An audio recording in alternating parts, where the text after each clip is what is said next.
In 2373, the Borg launched yet another invasion of the Federation using one cube and also one little sphere inside. Hi, this is Misha, and I thought we'd talk about the Battle of Sector 001 from Star Trek First Contact.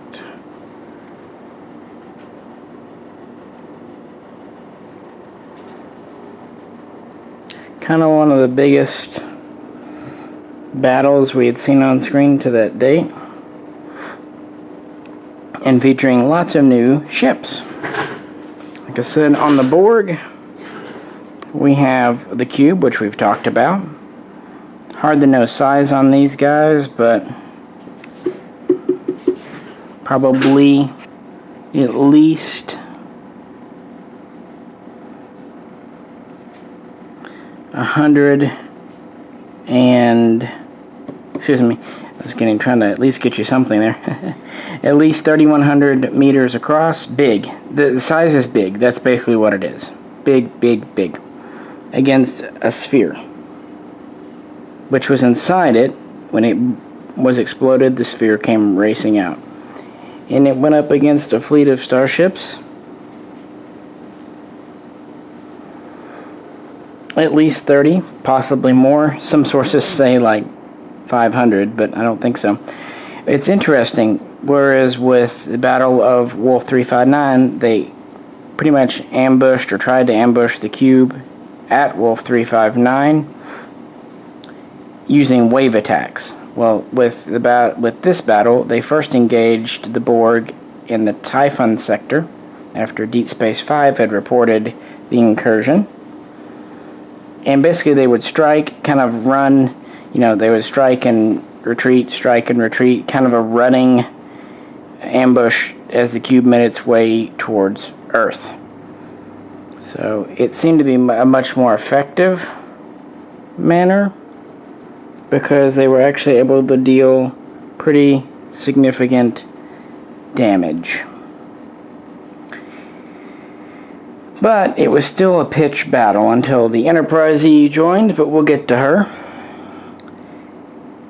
Probably one of the favorite ships to come out of this period in this movie is the Akira here. Now this was done by Industrial Light and Magic, early CGI. This tends to be a fan favorite ship, and it did receive a lot of attention in the movie. There were at least 3 or 4 of these in the battle, including this one here. Hope you can see that.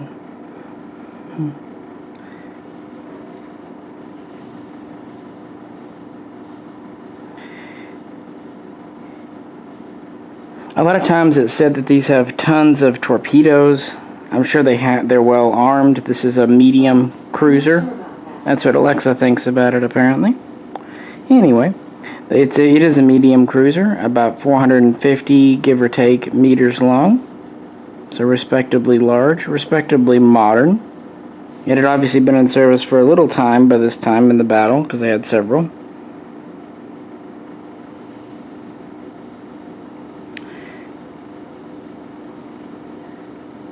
And proved to be very effective, and you would see these later in the Dominion War. Speaking of, finally with this battle, the good old Defiant got a chance to do what it was meant to do. Fight the Borg, commanded by Lieutenant Commander Worf.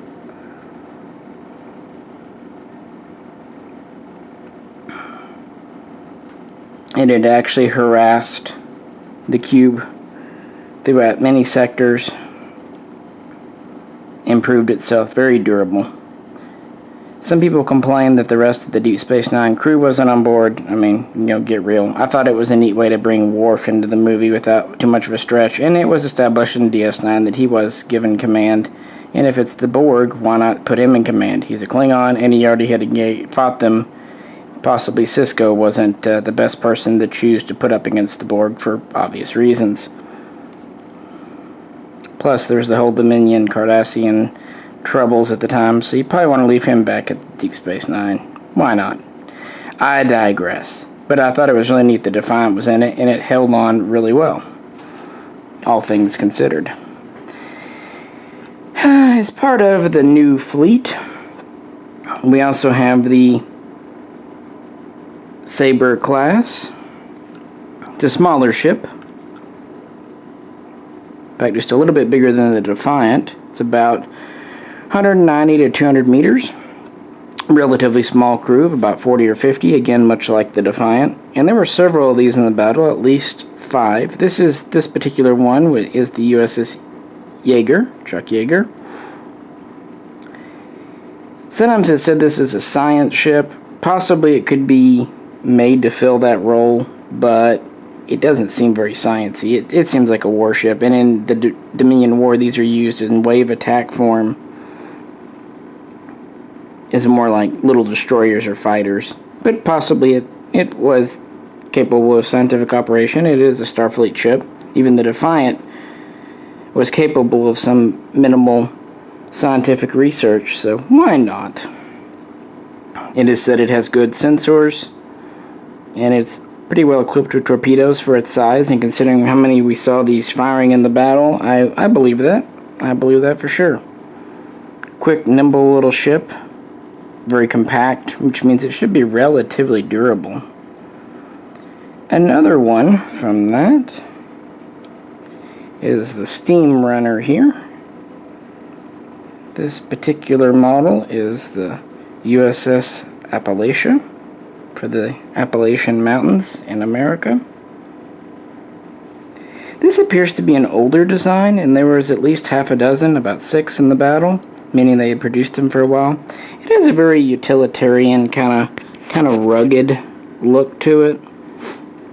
Very compact. It said these, have good phasers on them, good torpedo quantities, and also maybe were troop transports during the Dominion War. I've also read that they could be patrol ships, kind of policing ships. I could believe it. That seems like a good fit. But I think it's just a neat design.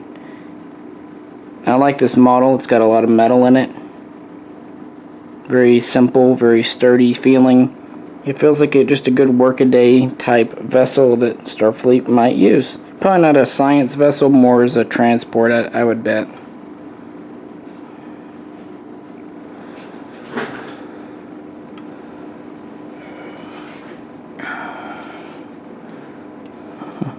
Where's my last in the fleet here? Where did I stick her? Come on, guys, tell me. Where did I stick it?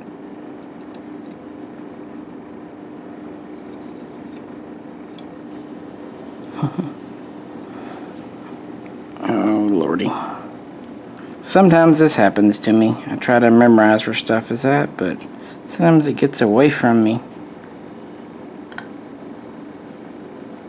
Well, I was going to talk about the Norway class, but where is my Norway? Oh, I brought it out.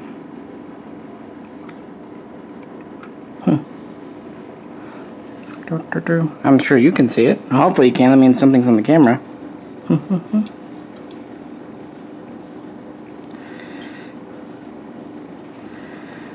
Well, not to waste time, I suppose. It'll come around.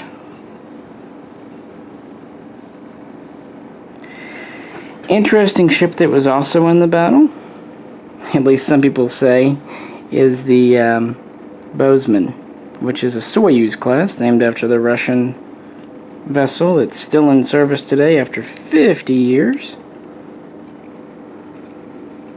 Also doesn't like to stay on the plastic, doesn't like to stay. I need to blue tack this one. A lot of people say that those are sensor pods. Bullshit. This thing has guns. Now, I don't know if this was actually in the battle. There was a USS Bozeman. I tend to think it was probably just a newer ship with the same name, but for fun. And it is said that the Bozeman did hold in the battle over at the Defiant for a long time, so that's kind of neat.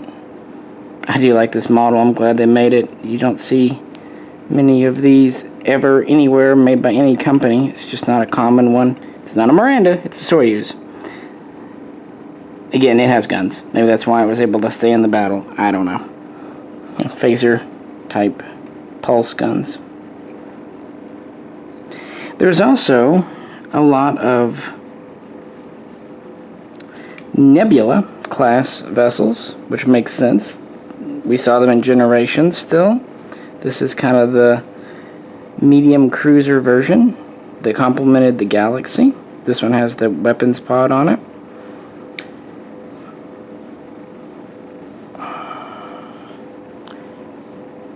There's at least 3 of these, maybe more. No evidence of a Galaxy, but maybe because of the interchangeable pod it was easier to have in. I don't know.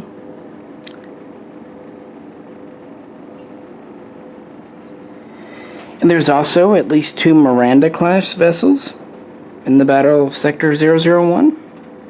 This, of course, is the Reliant model. And we would see these in the Dominion War II. Presumably they were upgrades. So I suppose if these were upgraded, the Bozeman could have been as well. Kind of interesting. You all know what a Miranda looks like.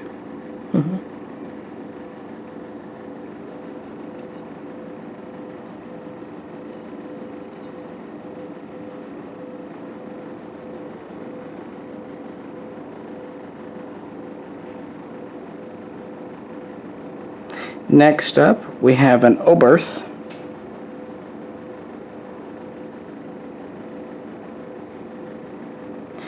Wouldn't be a party without an Oberth.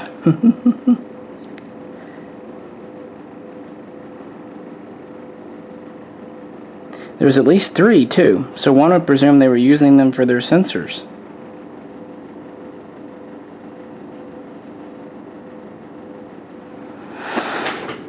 And finally, we have the Enterprise E, which made its debut in that conflict.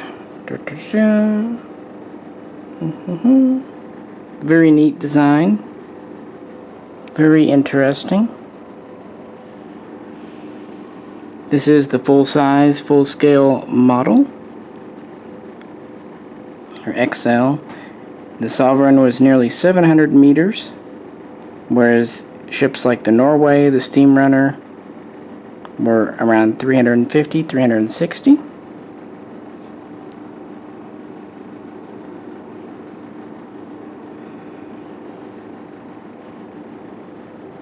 This had the latest in weaponry, including quantum torpedoes. We only know of this one in the battle, and it came late per Starfleet orders. And of course, being a hero ship, it was the one that saved the day. Still bugging me where that Norway's at. Oh well. C'est la vie. Norway was a very interesting ship. It had phaser cannons, and we really didn't see many of them after this. There was a few in this battle, and that was pretty much it. We didn't see them in the Dominion War. So I think it's pretty well safe to say that there was an older design maybe being phased out, and it was just used because it was near Earth. Yeah, the Defiant doesn't like to stand on a stand.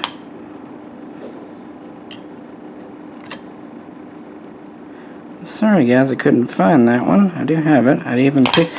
screw it. Put that back later. Don't know. Probably left it sitting somewhere. But yeah. We don't know the exact outcome, but we know that several ships were destroyed, Federation, including 20, but the Borg actually suffered damage because the cube was exploded.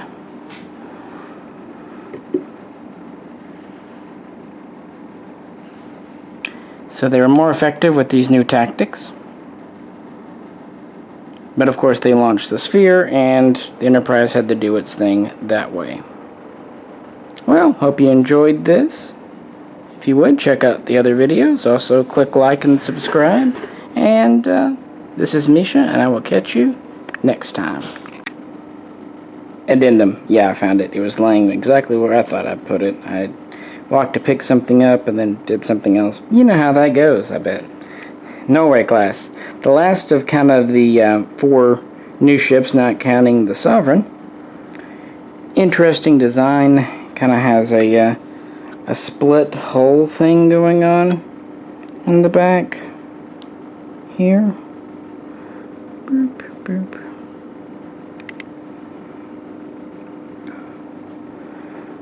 And like I said, it has more of like phase pulse cannons than it does actual strips.